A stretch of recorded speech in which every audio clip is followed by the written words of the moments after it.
you'll be surprised at how much more meaningful you can make a friendship whenever people feel that they can trust your differences without having them held against them. And I don't think that there's enough of that right now in society because things are super binary. Identity politics have taken over. You cut people out of your lives because they disagree with one thing that you may vote on or against or for or whatever. And I don't think that that's a sustainable way to move through life, at least not for me. It's definitely not as meaningful. Hi, welcome to Wild and Beautiful. We're Joanna Hyatt and Lauren Enriquez, your co-hosts who every week are helping you live out your faith in a way that's biblically rooted but culturally relevant. Hey friends, welcome back to Wild and Beautiful. I'm your guest host, Kyle. And I'm going to start trying to say less. I don't know why I'm bringing this up now. We've gotten to know each other pretty well over the last handful of episodes, and I feel like I say a lot. So I'm going to try and stop. Call me out on it. Find me on Instagram and send me I almost did it again. Send me a reprimanding message and just be like, hey, you said you were going to stop saying at least as much as you do. So stop it. I would really appreciate that. I'm going to instead just try and pause and say nothing in that moment. If I feel like I need to say just give myself space because I'm clearly doing it just to fill a void. Anyway, that is a weird way to start a podcast. But this week, I just wanted to kind of have a catch-up week, be real casual, be real light. We're not going to dive into any scripture. I'm not going to talk about anything necessarily topical. I just wanted to lay the framework for the next batch of episodes that we're going to be getting into, give you all some time to prep that, and then just tell like maybe a story or two from just like things that have been happening recently in my life that I feel would maybe be interesting or encouraging to any of y'all. So if you haven't checked out the episode last week on dating and relationships, I really encourage you to do so. It was the longest one by far. It was like twice as long as all the other episodes have been. And all the other episodes have been at least like 10 minutes longer than what I said these episodes were going to be. So my bad on like all of that. But it's okay. You know, no one has reached out and been upset about it. So we're just going to keep moving forward. This week, I'm going to introduce a study that we're going to do. It is a study on the fruits of the Spirit. I really enjoyed the episode that I did a couple of weeks ago, kind of talking about humility and the fruits of the Spirit. I thought it was really interesting to interact with the fruits of the Spirit in a more kind of detailed way, even though I didn't get like super deep down the rabbit hole with it. I really actually wanted to. So I was talking to Joanna and Lauren and let them know that I was interested in doing a study that worked through it. And I think that they were on board with that and thought it was a cool idea. So I found one. I was on Tyndale's website. They're the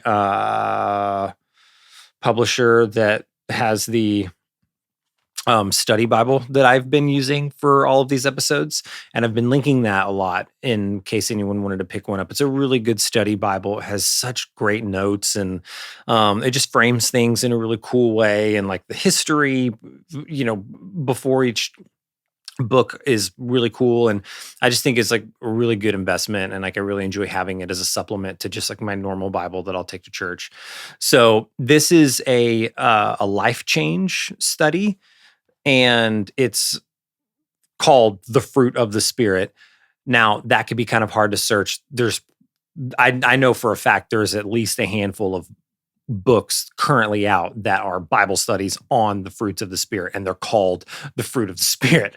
So I will make sure, in addition to showing our YouTube viewers what it looks like right here, right now, I will be linking specifically to this study to make sure that you get the right one if you want to follow along. We will be starting next week in this. So today, you will be listening to this on Thursday, May 18th.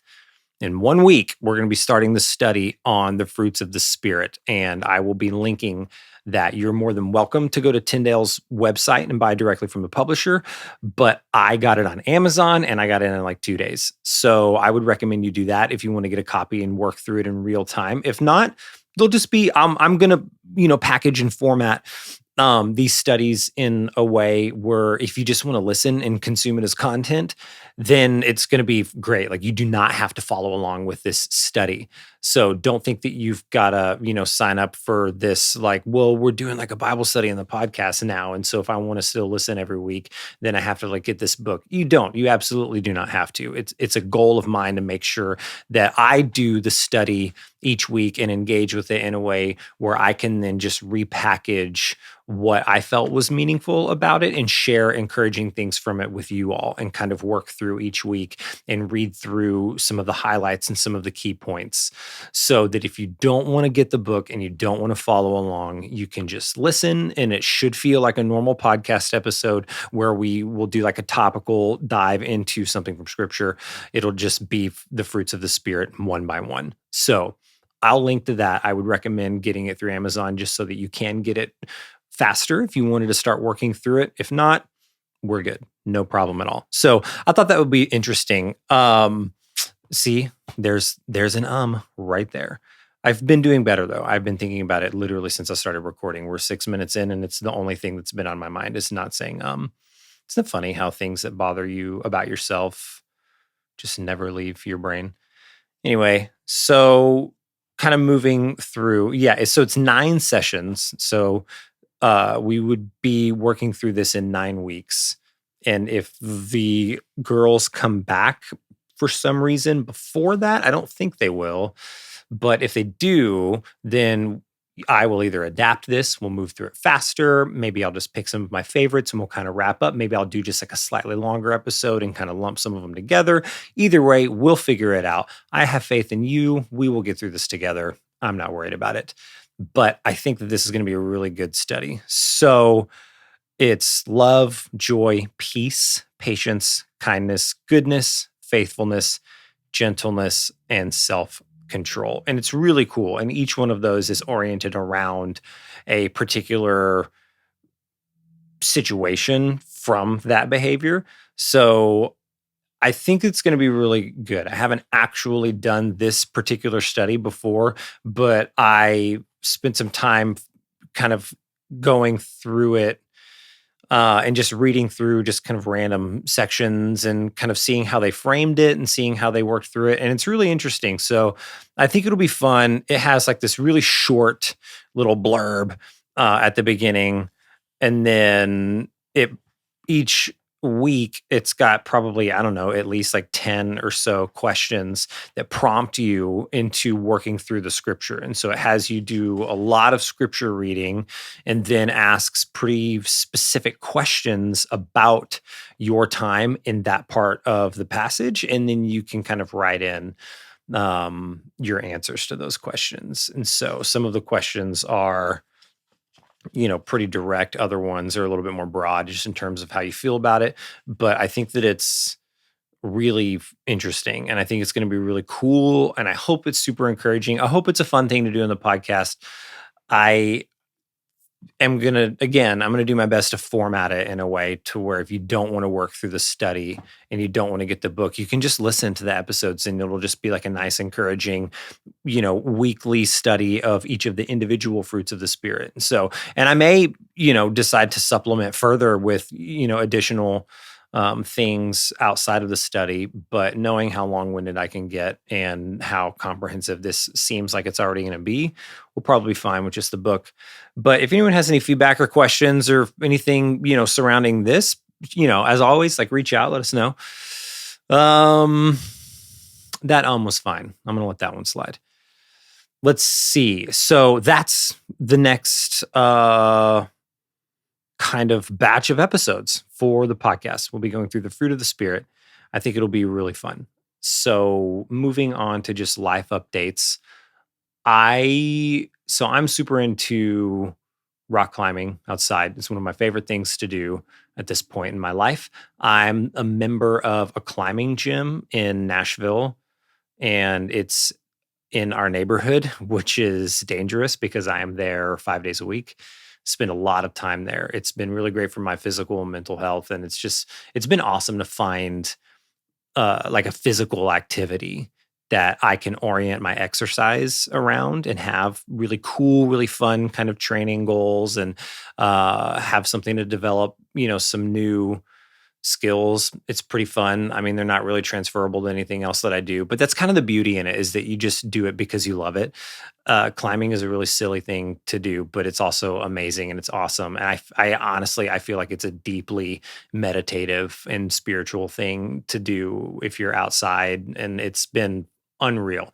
Anyway, so that is a little bit of context leading into this story. One of my climbing partners is a super cool dude who's done like a bunch of Yosemite big wall climbing, and he and I climb together a lot in Tennessee. We go outside a bunch and we will do trad climbing. If you know what that is, we'll do sport climbing and lead climbing outside, if you know what any of those things are. And then we gym climb a ton just to do, fitness and endurance based climbing to just kind of push ourselves to be able to do these longer, bigger, kind of heinous, sketchy climbs outside. I send Lauren and Joanna photos and videos of a lot of these, I'll call them escapades. And it's really funny. They're very motherly about it whenever I send it to them because I don't think that either one of them are necessarily fully confident that I'm not just going to die anytime that I go out. And my wife probably falls into that category too. I definitely mitigate as much risk as possible, but there's always like a little bit of risk with anything that you do that's physical or like a sport or something like that. But I'm fully aware of the fact that I'm a husband and I'm a dad and there's people that need me. So that is built into my risk assessment of the things that I will push myself to do. So it is a very heavily weighted scale in favor of making sure that I can at least still return to being a husband and a dad at the end of that day. So that's the thing, not in like, 6 months whenever I get out of physical therapy or the hospital, whatever, but like at the end of the day.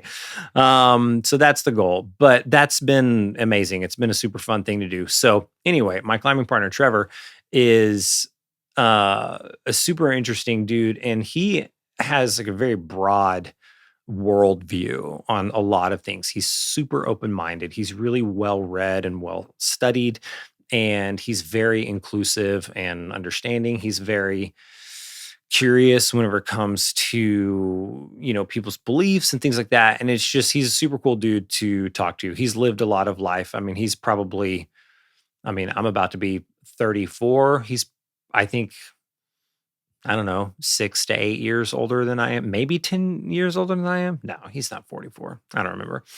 Anyway, but he's like a cooler, like older sibling. So, I've an okay amount of life, and he's lived like a little bit longer than that. So we both have, super fun things to talk about, but it's always really encouraging to me whenever I get to engage with people who don't believe what I believe, but love hearing about why I believe it because it makes me want to do that for them. And one of the things that's really cool about talking to people like my friend, and I have several friends that fall into this category that I deeply respect and care for and legitimately learn a lot from in a lot of different ways, but also like have very different beliefs about why we feel like we're on this earth and what happens to us whenever we're not here anymore. And just talking about the subject of purpose, it's really interesting, and in some ways, to me, it's actually a little bit more engaging to talk to non-believers about that, just because I feel like it pushes me even more, not only in my own faith, to really lean on why I believe what I believe, but also to just feel connected to the people that are in our lives and the world that I've been placed in. And it's really cool to get to hear everyone's perspectives. And so I have another friend who is exploring Buddhism and is exploring, kind of what it means to engage with that particular ideology and philosophy, and it's super interesting. I told him to let me know the next time he went to a meditation because I wanted to check it out. I think it'd be super cool. I don't think that it's in any way threatening to my faith or the things that I'm doing as an active believer. I just want to learn more about things that the people in my life are into so that I can be more connected to them and closer to them. And I thought that it was super cool. So I guess the reason why I'm bringing all of this up, it's not just an excuse to talk about climbing, even though like you literally do not have to give me an excuse to talk about that. I'll just make one up because like it's one of my favorite things to talk about. But I just genuinely felt like it was an interesting thing to bring up that I hope is encouraging to try and push any of you that are listening to find someone or more than one person if you can. But if there's someone in your life, or maybe even someone that you know of that you don't know that well, make it a point to try and get to know them on a deeper level and talk to them more specifically and more directly about their beliefs and why they feel like we're here, and how do they feel about Christianity? How do they feel about people that they've interacted with throughout their life that are believers or that say they're believers? It's a really interesting way to converse with people, and I think that it can be really enlightening and really eye opening, and it definitely pushes me more as a person in general to just learn more. But as like I mentioned a minute ago, as a believer, it genuinely gives me a much deeper respect for how I have been tasked with caring about the people in my life as a believer, to engage with them where they are on their terms, and not just try to always steer the conversation towards like, well, but like, do you want to come to church, or like, how, but what would you think about this? Not every conversation is, necessarily evangelical. If anything, I've found throughout my years of having deep, meaningful relationships with non-believers, it's the opposite. It's one that's oriented around patience and trust and discipline on your end, of not trying to force everything to them, just being a believer. I have had to accept the fact that there's a number of people in my life that I legitimately feel like may not ever believe what I believe. And in order to love them well, you have to be okay with that. Because if there is going to be any room at all for the Spirit to work in their life, or for God to meet them where they are and to begin to work on their heart, you have to create space for that. And you're not going to do that through force. That doesn't mean don't try. That doesn't mean don't present the gospel to them. That doesn't mean don't create situations where they could be a part of your church or your community groups or other conversations that you're having about the gospel. Definitely try to do all of those things in a very natural and a very reasonable way. But just love them and just try to have conversations with them. It's one of my favorite things to do, is to just talk to the people that are in my life that I know for a fact do not believe what I believe, but are also deeply meaningful and intentional people who care tremendously for the people that are in their lives, and for the things that they interact with in this world. And so it's really cool. I love getting to have conversations like that, and it pushes me a lot.